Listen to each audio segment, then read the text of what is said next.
আসসালামু আলাইকুম সুপ্রিয় দর্শক, আজকের পর্বে আপনাদের সাথে শেয়ার করছি খুব সহজভাবে মোজেরেলা চিজ তৈরির রেসিপি। অনেকেরই ধারণা যে বাসায় বসে মোজেরেলা চিজ তৈরি করা যায় না অথবা তৈরি করলেও পারফেক্ট হয় না। আজ আমি আপনাদের সাথে একদম পারফেক্টভাবে মোজেরেলা চিজ তৈরি করে দেখাবো। আর আমরা কিন্তু বাজার থেকে চড়া দামে মোজেরেলা চিজটা কিনে থাকি।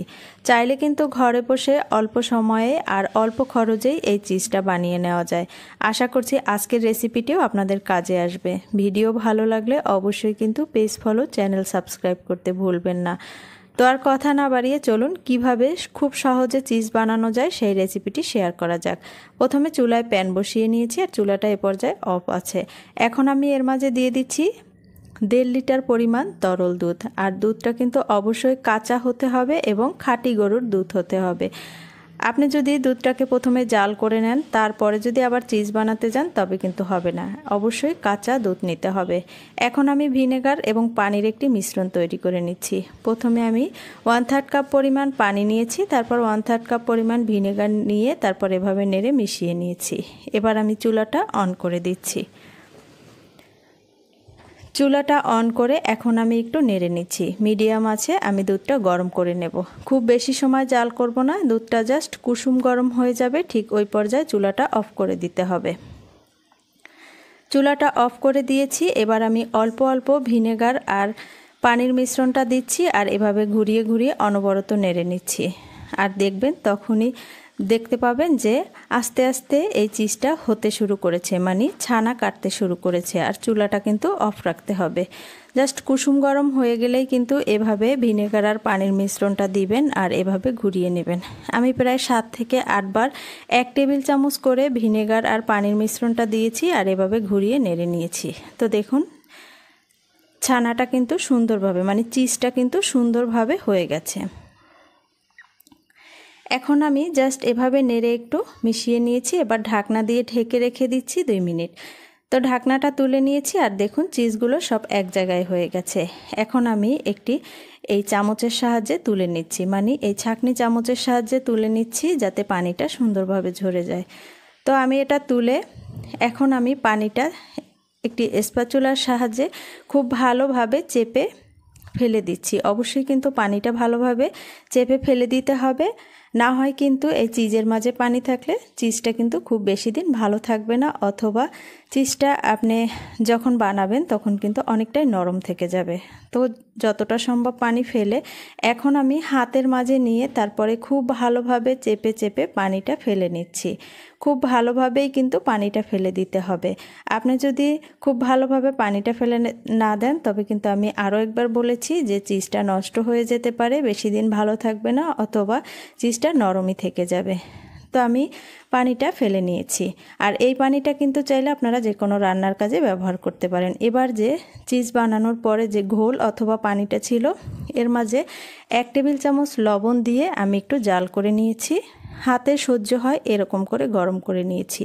এখন এর মাঝে আমি এই চিজের বলটা দিয়ে আমি জাস্ট 5 থেকে 6 বার এভাবে করে গড়িয়ে পানির মাঝে থেকে 10 সেকেন্ডের মতো রেখে আবার আমি হাত দিয়ে চেপে চেপে সুন্দরভাবে পানি ঝরিয়ে নিয়েছি। পানিটা এমনভাবে গরম করতে হবে যাতে পানির গরমটা হাতে সহ্য হয়।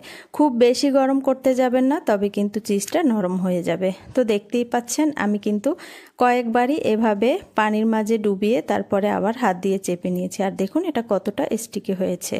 আমি আপনাদের এভাবে একটু ছিঁড়ে দেখিয়েছি, আপনারা কিন্তু অবশ্যই চিজ বানাতে গেলে এভাবে ছিঁড়তে যাবেন না। তো আমি দেখুন এভাবে কিন্তু কয়েকবারই এভাবে গড়িয়ে গড়িয়ে প্রায় 8 থেকে 10 সেকেন্ড এভাবে পানির মাঝে রেখে আমি আবারও হাত দিয়ে চেপে চেপে সুন্দরভাবে পানিটা ফেলে নিচ্ছি। আর দেখতেই পাচ্ছেন একদম পারফেক্টভাবে একটি চিজের বল হয়ে গেছে। পানিটা ঝরিয়ে নিয়েছি।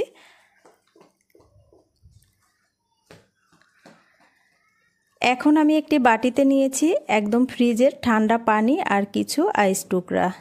তো দিয়ে এর মাঝে আমি এই চিজের বলটা দিয়ে দিচ্ছি। বলটা দিয়ে দিলে হবে কি এই চিজটা কিন্তু অনেকটাই শক্ত হয়ে যাবে। প্রায় 20 থেকে 25 সেকেন্ড আমি এভাবে রেখে এখন আমি এর মাঝ থেকে তুলে নিয়েছি। আর দেখুন এটা কতটা সুন্দরভাবে জমে গেছে। এখন আমি র্যাপিং পেপারের মাঝে নিয়ে নিচ্ছি। র্যাপিং পেপারের মাঝে নিয়ে আমি এভাবে র্যাপ করে নিচ্ছি, যাতে এটার উপরের শেপটা অনেক বেশি সুন্দর আসে।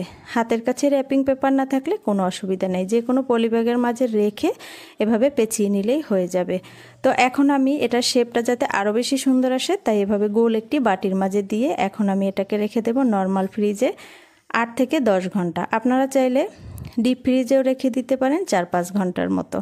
তো দেখুন প্রায় 8 ঘন্টা পরে ফিরে এলাম, আর দেখুন মাশাআল্লাহ চিজটা কতটা সুন্দর হয়েছে আর কতটা পারফেক্ট হয়েছে। আমি কিন্তু নর্মাল ফ্রিজেই রেখেছিলাম। এখন আমি স্লাইস করে কেটে দেখিয়ে দিচ্ছি, তো দেখেই বুঝতে পারছেন চিজটা কতটা পারফেক্ট হয়েছে। এখন আমি আপনাদের এই চিজটাকে গ্রেট করে দেখিয়ে দিচ্ছি গ্রেটারের সাহায্যে। আমি গ্রেটারের এই বড় অংশটা দিয়ে গ্রেট করে নিচ্ছি। আপনারা কিন্তু চাইলে ছোট অংশটা দিয়েও গ্রেট করে নিতে পারেন। সুন্দরভাবে গ্রেট করে নিয়েছি। এবার আমি আপনাদের এক টুকরো চিজ মেল্ট করে দেখিয়ে দেব।